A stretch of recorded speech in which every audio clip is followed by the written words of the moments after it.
moving through here, Palmyra, the ancient city. This section is the amphitheater. In front, again, ISIS destroying everything.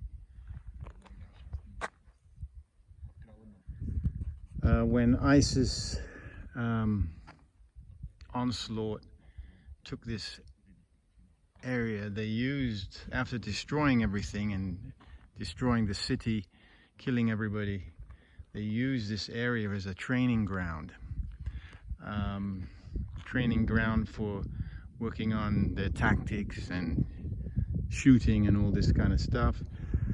But in this particular amphitheater right here in front, they captured 25 Syrian soldiers and lined them up on their knees, and they used 12, 13-year-old ISIS indoctrinated young boys, and altogether the young boys of ISIS executed all 25 Syrian soldiers